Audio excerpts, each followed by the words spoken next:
Assalamualaikum dan selamat sejahtera. Nama saya Nazifah Aina Medrusa, nombor kad matrik 281080. Nama saya Muhammad Fazlul Azhar bin Ahmad Fauzi, nombor matrik 280470. Nama saya Tashan Analaki Wijenjiran, nombor matrik 280456.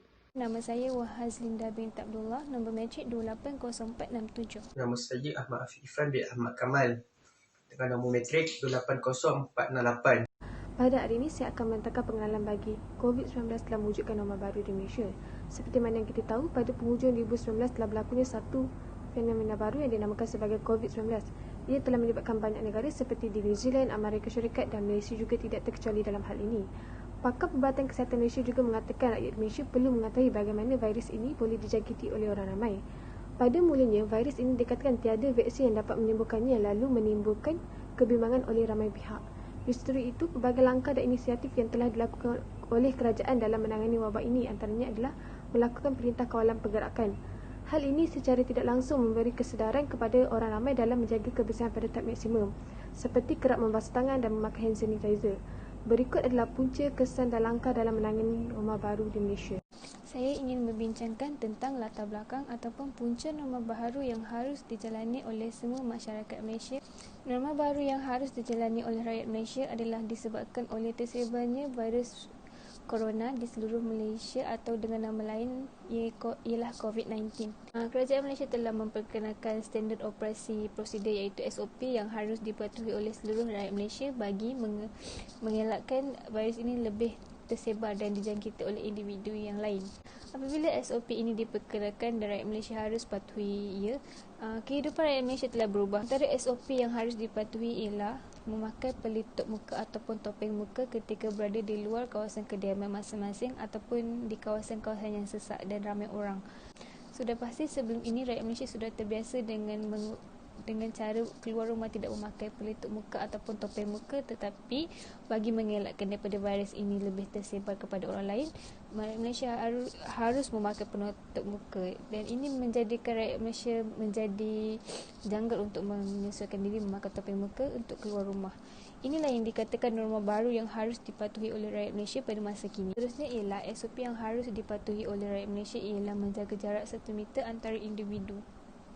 Okey, pada sebelum wujudnya virus corona ini, rakyat Malaysia bila pergi kedai makan boleh duduk satu meja 4 orang hingga ke 5 orang. Tapi pada masa kini, bagi menjaga jarak 1 meter, rakyat Malaysia hanya boleh duduk 2 orang saja di setiap meja yang disediakan di kedai makan tersebut.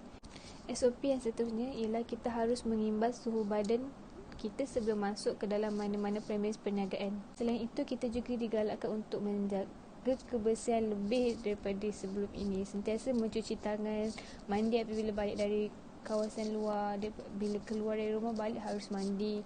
Kita harus menjaga kebersihan lebih daripada sebelum ini kerana virus ini mudah berjangkit jika kita berada dalam keadaan yang kotor dan tidak bersih. Inilah yang dikatakan punca-punca ataupun latar belakang norma baharu yang harus dijalani rakyat Malaysia. Ini saya akan membentangkan faktor-faktor kepada berlakunya kewujudan norma baharu kepada rakyat semasa COVID-19. Terdapat 3 faktor. Yang pertama adalah memelihara ekonomi negara dan atau membuka ruang kepada reformasi ekonomi. Ia membabitkan 3 perkara iaitu isi rumah, perniagaan dan kerajaan. Yang pertama adalah isi rumah. Masyarakat Malaysia akan tertumpu kepada perbelanjaan keperluan sahaja seperti makanan iaitu beras, sardin, telur dan lain-lain. Selain itu juga masyarakat juga dapat mewujudkan kestabilan aliran tunai dengan membuat pekerjaan tambahan. Yang kita dapat tahu yang sedang terkenal iaitu Foodpanda, GrabFood dan lain-lain. Yang ketiga juga masyarakat juga dapat membuat penilaian risiko pekerjaan di mana adakah sejauh manakah kerja itu akan terdedah dengan risiko ekonomi terkini. Oleh itu, masyarakat juga dapat mengenal pasti adakah kerajaan mereka itu dapat memberi masa hadapan mereka cerah ataupun tidak. Seterusnya adalah perniagaan. Oleh itu, individu yang melakukan perniagaan dapat membuat penilaian semula strategi iaitu dengan menggunakan kaedah pemasaran tradisional. Iaitu kaedah dari mana mereka akan jual produk mereka di pasar raya ataupun kedai. Seterusnya adalah kerajaan. Kerajaan juga dapat melaksanakan reformasi struktur ekonomi, iaitu ia dapat memberi kemudahan kepada kerajaan untuk melihat lompang ataupun kekurangan ekonomi negara kita. Seterusnya adalah kerajaan juga dapat membuat penilaian keberkesanan terhadap alat kawalan dasar ekonomi. Alat kawalan dasar ekonomi seperti kadar faedah. Dia juga merupakan salah satu alat kawalan yang mudah dikesan. Baik, sekarang kita akan masuk faktor kedua, iaitu memastikan tahap kesihatan sentiasa baik dan tidak dijangkiti wabak COVID-19. Perdana Menteri kita iaitu Tan Sri Muhyiddin Yassin berkata kepada kita bahawa kita meningkatkan lagi amalan penjagaan kesihatan diri, iaitu dengan memastikan kita sentiasa dalam keadaan bersih dan juga meningkatkan kekeraban mandi. Seterusnya juga peralatan di rumah juga harus dalam keadaan bersih, iaitu kita juga buat gotong royong di rumah masing-masing dengan sangat kerap. Sekali adalah faktor ketiga, iaitu memudahkan kadar kembali jangkitan penyakit COVID-19 terhadap masyarakat. Pada baru-baru ini, Malaysia berjaya menurunkan kadar kembali jangkitan penyakit dan ia sangat berita baik kepada negara kita. Menteri Kesihatan juga berkata kepada kita bahawa usaha yang diambil sangat membuahkan hasil. Dia berharap kita sebagai rakyat Malaysia dapat meneruskan perkara ini. Saya akan meneruskan perbincangan dengan kesan kepada negara dan bangsa. Apakah itu negara? Negara dimaksudkan sebagai sekumpulan masyarakat yang menduduki suatu kawasan yang mempunyai kedaulatan politik dan juga jabatan pemerintahan. Apakah itu bangsa? Bangsa diertikan sebagai sekumpulan manusia dalam satu ikatan ketatanegaraan. Pembangunan negara bangsa pula ialah sesuatu proses penyatuan semua kaum yang berada di dalam sebuah negara sebagai satu bangsa. Sebagai contoh, di Malaysia, kita sedang melalui proses penyatuan semua kaum untuk membentuk satu entiti, iaitu bangsa Malaysia. Antara kesan-kesan positif yang dapat diambil daripada norma baru ini ialah penurunan kes-kes jenayah dan juga kes-kes kemalangan jalan raya. Dengan penurunan kes-kes ini, kerajaan boleh memfokuskan untuk menyemai sikap satu bangsa dalam diri rakyat untuk mengurangkan sikap prejudis kepada sesama kaum. Selain itu ialah pengurangan parti di Malaysia. Apabila parti ini tidak diberhentikan, ia akan menggugat pembangunan negara bangsa rakyat Malaysia kerana rakyat akan pandang serong kepada rakyat Malaysia yang sama kaum ataupun bangsa dengan parti tersebut. Oleh itu, ia perlulah dihentikan. Itu ada juga kesan negatif daripada norma baru ini. Antara norma baru menyebabkan kesan negatif ialah penjarakan 1 meter. Seperti yang kita tahu, penjarakan 1 meter ini membantu dalam mengelakkan daripada terkenanya COVID-19. Tetapi apabila melihat daripada konsep pembangunan negara bangsa, penjarakan 1 meter ini akan menjadi batu api kepada pembangunan negara bangsa itu sendiri. Ini adalah kerana kemesraan antara kaum ialah merupakan kunci untuk membangunkan negara bangsa.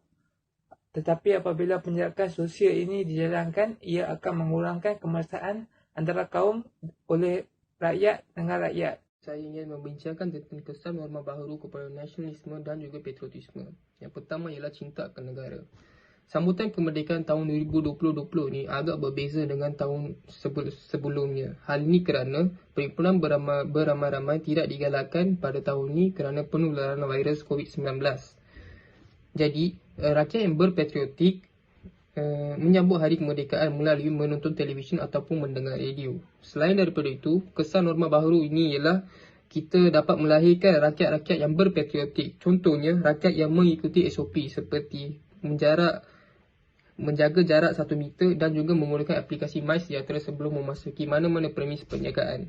Selain daripada itu, frontliners juga memainkan peranan yang agak penting dalam penularan COVID-19 ni. Hal ini kerana pelbagai frontliner daripada sektor perubatan, sektor askar, polis dan juga rider makanan, doktor dan jururawat berkontak rapat dengan pesakit COVID-19 walaupun mereka tahu ia boleh menjangkiti mereka.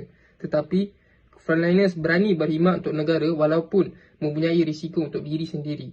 Selain daripada itu, kita juga dapat melihat pelbagai pihak hotel menjadikan hotel mereka sebagai pusat kuarantin. Walaupun ia akan menjejaskan reputasi hotel mereka, tetapi mereka sanggup menjadikan hotel mereka sebagai pusat kuarantin untuk menjaga keselamatan rakyat dan juga negara. Selain daripada itu, premis penjagaan juga memainkan peranan yang agak penting dalam membendung virus ini. Contohnya, premis penjagaan mengikuti SOP. Contohnya, restoran makanan yang membenarkan hanya 2 orang dalam satu meja sekali dan mereka tidak membenarkan ramai-ramai di dalam premis penjagaan mereka. Hal ini kerana mereka memastikan keselamatan rakyat dan juga negara. Seterusnya adalah langkah-langkah dalam menangani norma baru di Malaysia. Datuk Lezana Nantalinggi iaitu Menteri Perdagangan dan Hal Ehwal Pengguna telah mencadangkan untuk mengadakan kempen beli barangan buatan Malaysia di mana pusat belibelah perlulah mengutamakan dan mengetengahkan produk tempatan. Yang kedua, melakukan pemasaran secara online. Ia dapat meningkatkan lagi ilmu pendigitalan dan keboleh pemasaran secara online. Yang ketiga, melakukan dan menyambut hari kemerdekaan secara norma baru. Meskipun tidak dapat menyambut hari kemerdekaan seperti tahun-tahun sebelumnya, ia tidak menuntutkan semangat patriotik di kalangan rakyat kerana mereka masih boleh mengibarkan bendera di kediaman masing-masing. Yang keempat, kaedah penilaian bagi pelajar di mana pensyarah telah memberi tugasan individu, berkumpulan dan kuis untuk membantu pelajar dalam memahami kandungan di akhir pelajaran. Dan akhir sekali, mematuhi prosedur operasi standard yang telah ditetapkan oleh kerajaan. Sebagai contoh, SOP yang telah digariskan oleh premis perniagaan dan pelanggan semasa kerajaan telah memberi kelonggaran untuk beroperasi. Secara kesimpulannya, norma baru ini perlulah diterapkan oleh setiap individu.